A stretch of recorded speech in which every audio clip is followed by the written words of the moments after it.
Thank you, Simana, for the introduction. I will start and then pass the word to Pedro. Yeah, it's true. We are both working together with Interpret Europe in Portugal, and we are also both in charge, let's say, of the National Association of Heritage Interpretation in Portugal, trying to promote heritage interpretation in our country, but also, as you will see, in other countries. So yes, you already explained a little bit of the surprise. We were going to talk about a clip, of course. Of course, you know, I think you know the object. Maybe with this color is easier. Everybody knows what is a clip. A clip is an object that we use, I don't know, to put together some important papers that are all over the place. When we want to put them together, we use a clip and it's nice and organized. And so today I will speak to you, or we will speak to you about what our clip that we have. Pedro?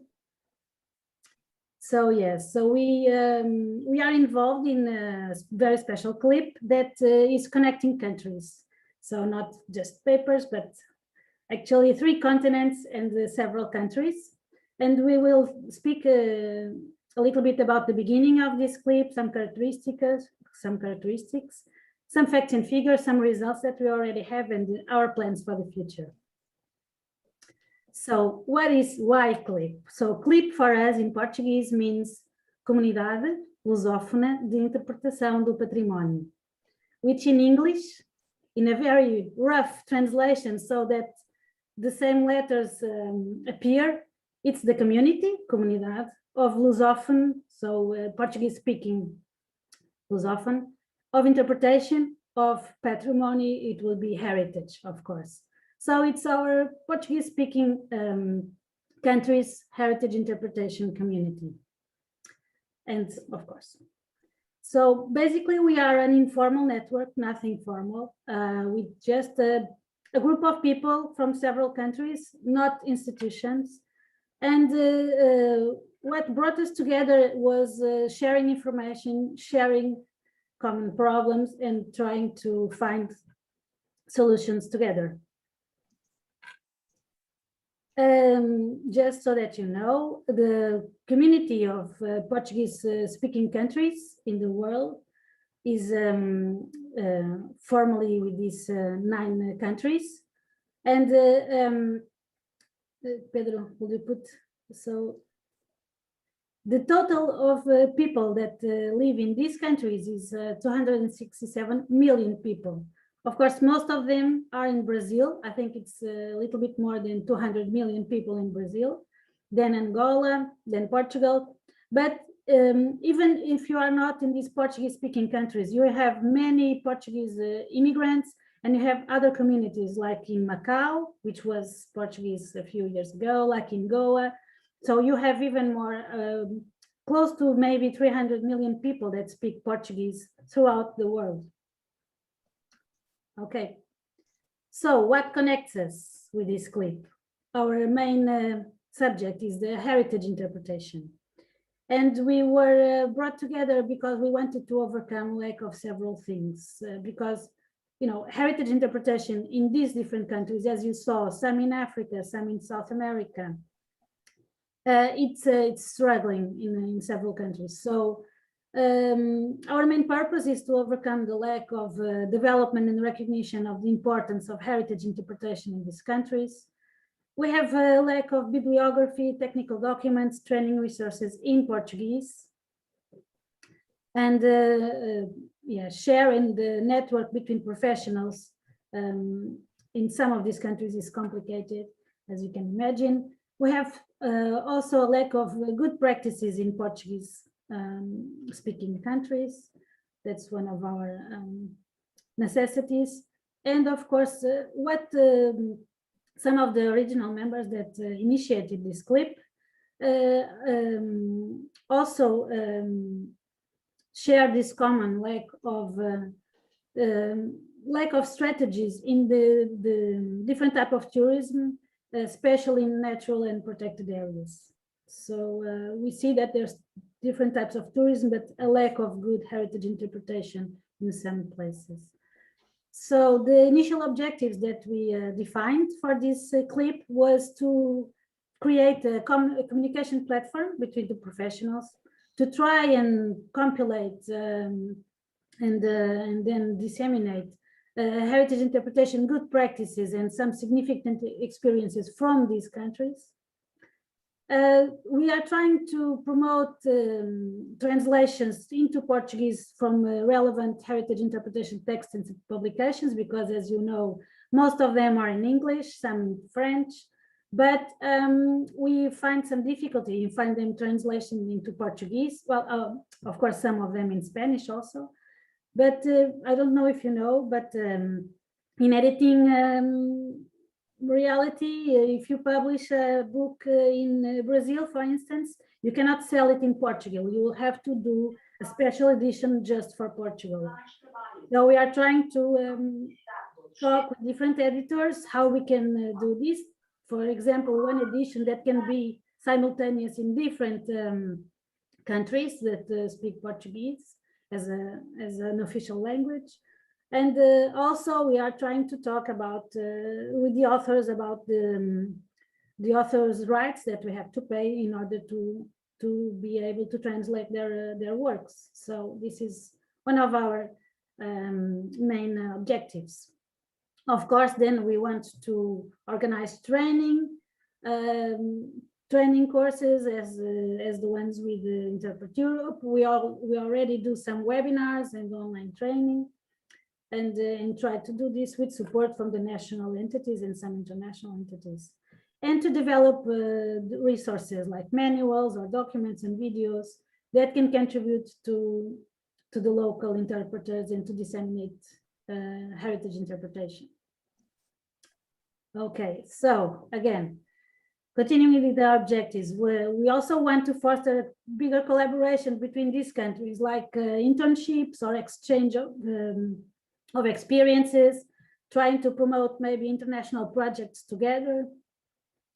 We are trying to, create the heritage interpretation publication in Portuguese, still thinking about if it's a newsletter or a virtual journal or, something is being discussed. We will think according to the realities in different countries, which one is better for the needs of the interpreters.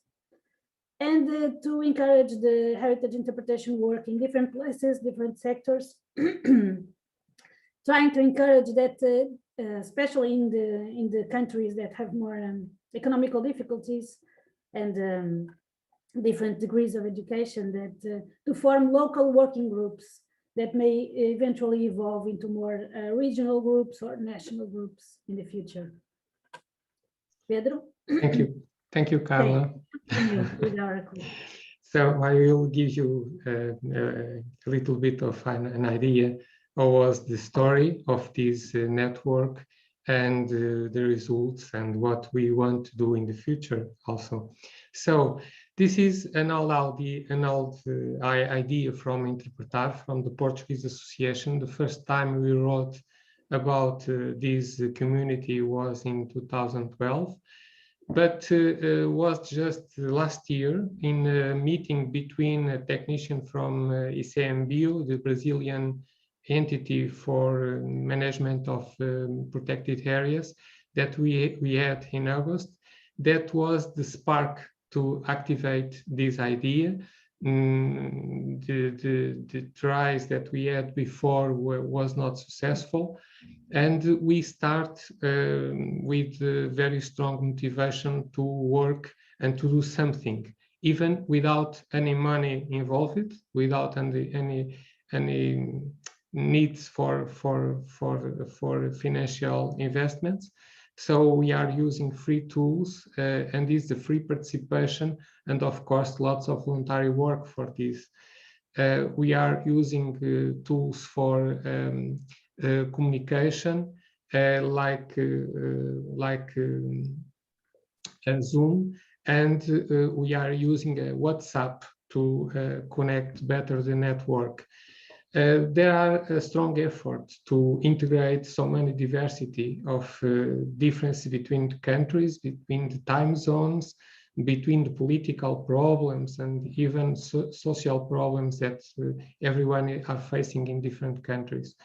And sometimes the participation in meetings are irregular due to personal problems, professional problems, that is not possible for people to participate, because we have to make meetings at the same time in complete different places. Someone are preparing the lunch and the other ones are at the dinner. So it's quite difficult to find an hour that is compatible with all the personal and professional agendas. And sometimes there are a problem that is the internet connections in some areas of Brazil, for example, or Mozambique, that are frequently a problem to have communications, and it's normal to have someone trying to enter in a meeting more than 10 times for each meeting. So there are contexts completely different. And the results, it's only 1 year of work, or a little less than 1 year of work. We have the first online meeting in November 2020, and the first webinar in February this year. But we are currently with 28 members, with 9 meetings and 7 webinars. That is, I think, quite interesting for this first year of work. And some projects, we are beginning the translation of reference books. We are trying to see how to do that and make the first tests, and trying, as Carla said, trying to find a way to create a small technical journal or newsletter to share information between all the countries. And we are looking that there are very special contexts in all of these countries that imply significant adaptations of heritage interpretations. For example, in Brazil, many of interpreters in local communities are people that never been in a school. So they need a support to work with interpretation, but it's not possible to be a support that result, for example, from writing materials. So and the people that will be trained this kind of guides in the communities many times have not access to publications or to materials in other languages than Portuguese. So this is a quite special context where we are working. But it's very interesting, the sharing of enriching experiences. There are lots of different visions of the management of natural resources and the way they can use it to make stories and to make interpretation for visitors, and how to involve the local community. It's a very interesting subject in our meetings, but also the enlargement and the concept of the concepts and contests of where we can use the heritage interpretation. But also another thing interesting is how to make training of these different contexts. And sometimes there are requests for collaboration and or to help in specific problems, and this is something that are already working. This is an image of some of our meetings. It's meetings that normally are very interesting because there are a huge diversity of people, and it's not because we have regular meetings. I think we are creating some kind of familiar work. So we are waiting for the moment that we can be together again and sharing how are you, how are your family, the problem you had last month, how can you resolve that? So there are a very interesting atmosphere in this kind of meetings. And this is a list of the first webinars. The first about a comparison was a master thesis this exposition about the interpretive expositions in 2 protected areas, one in Portugal and the other in Brazil. And then we passed to the problem of community tourism in protected areas in Mozambique. And the third one was about a place in south of Brazil, Morro Redondo, where they have lots of problems with the legalization of products and about the valorization of their heritage. A communication about the 20 years of experience in community-based tourism in north of Brazil, in Amazonia. Another webinar about bird watching and environmental interpretation. And then we pass for a different phase with more theoretical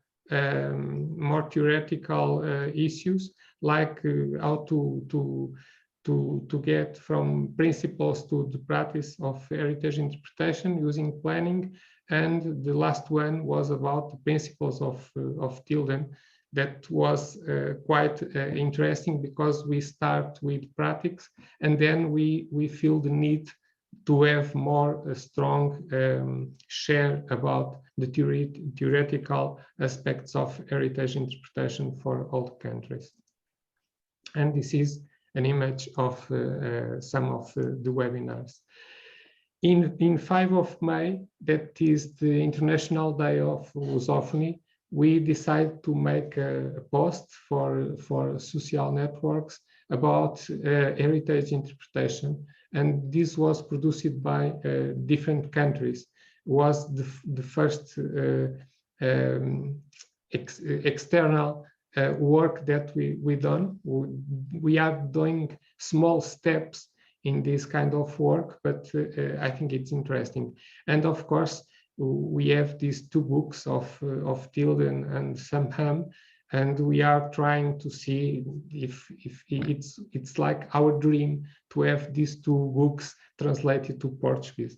We will try to do this as soon as possible, as soon as we can.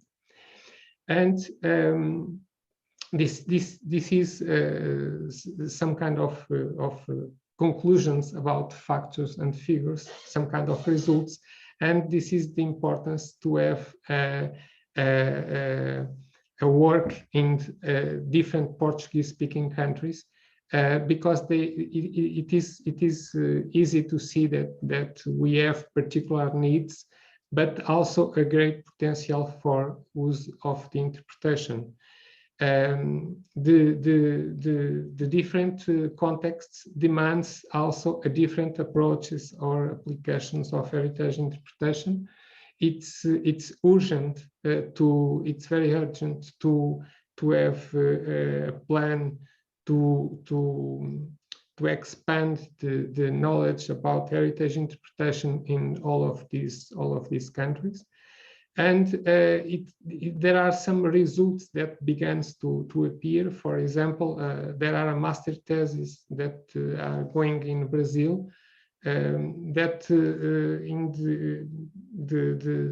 the guy that are doing this thesis discovered this community and was like delight for his work.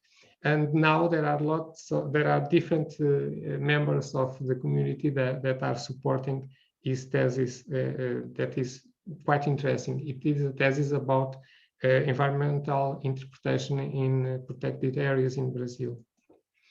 And about the plans for the future, we are with 5 countries in in 9 countries possible that are Portuguese-speaking countries. We want to expand this number.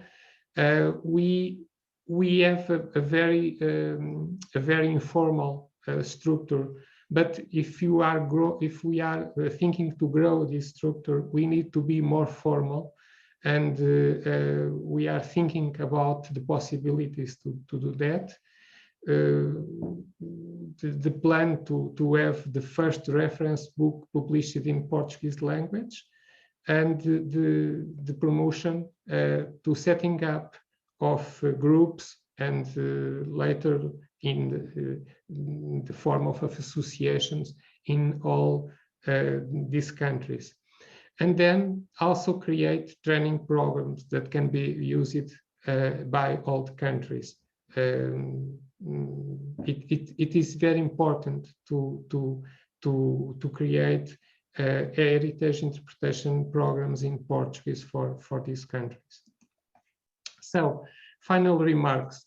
The first point is that is quite important to connect people that are working in different countries.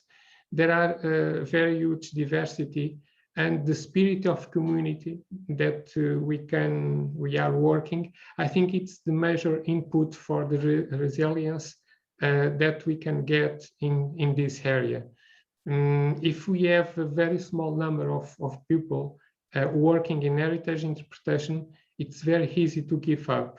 So I think it's very important to have this working, to put everything together, but also a very responsibility to go further in this way. It's important also to have support, and to everyone perceive the support that it's possible to have from other countries. And it's like to have not only a small group working in our country, but we understand that it's important, the feeling of a larger community that can support some problem that appears in each country. And maybe we are in countercurrent of Interpret Europe in the way that Interpret Europe use English as an exclusive communication for interpretation, and we are trying to getting out of the command of English that is very comfortable, because we have texts, we have training, we have everything, but it's not adequate to reach people that are living in all these Portuguese-speaking countries. And is that we have much more than 250 million people, and an area of 10 million square kilometers that demands a lot of responsibility for everyone involved to spread heritage interpretation. All of us, I think, have a feeling that heritage interpretation is something that, if we don't know what it is very strange. But then when we enter in heritage interpretation, we feel the need that everyone knows about that, and everyone can use heritage interpretation in their work. So CLIP, I think it's like a seed, a very small seed that we need to plant everywhere in all this area to produce a different work in everyone that are working with heritage, but also everyone who is working with tourism. And because this can have a very huge impact in the tourism that can be done in all these areas. And I would like to finish with a question that it's something that I think that is very important to connect all these networks. And my question is, what can be made to connect CLIP to Interpret Europe, and even other communities, other networks that can be connected also with Interpreter Op. Thank you very much. Thank you as well, Carla and Pedro. This is really, really very impressive. And if you are seeing the chat, you'll notice that there are others saying the same thing to you. Now, about your question, are you expecting an answer right now? Because I'm afraid that you might start something like a round table that will eat up to the end of the conference. Yeah, maybe we can answer the questions from the chat and leave that question open for the future. That is a good idea as well. I believe there was one question from Sandy here. Is your network anchored in organizations or individuals so that the network is sustained even if people come and go? Would you like to answer, Pedro? Or, yes, I can answer. Yes, we are based in persons, not in institutions. Of course, each one belongs to an institution, but this has something very interesting, that is not necessary to have some kind of connection with institution, and it's easy to receive the persons, but after there are problems because we are not a formal entity, so there are some problems, including for the participation of people. For example, if they are in work time for the meetings, it's an example that we have. So we need to think about the further steps that is necessary to do, and maybe we have to leave this informality and become more institutional. I don't know. We are thinking about that and thinking the pros and cons of that. Yes. You'll see how it goes. Yes, there is a lot of enthusiasm and excitement about your view of getting out of the command of English. In your case, focusing on Portuguese. Of course, I felt always that Bulgarian needed more attention, but this is another story. And there was also some communication here about the online communication. Sorry, but whether it's a good thing or a bad thing, it has pros and cons, as you said. But there were also comments and probably a question to you that if the case was that you insist on using a more personal contact, which has a lot of advantages, of course, then aren't you afraid, probably afraid is not the right word, but aren't you concerned about not being able to meet in view of these distances? Yeah, I think I can link that to one of the comments that Sandy also did, that about national network and the international network, because it's like we have two networks in parallel. Of course, the national network, we try to be more a personal one, and you find a lot of constraints, even in such a small country as Portugal. And in fact, what happened was that the international network grew much spontaneous and much quicker because it's online. So you really do have some advantages about the easiness that people can, even with the different times, because as Pedro said, when it's morning here, it's night in Brazil and things like that. We find that the online really brings people together easier, in an easier way. Yeah. Thank you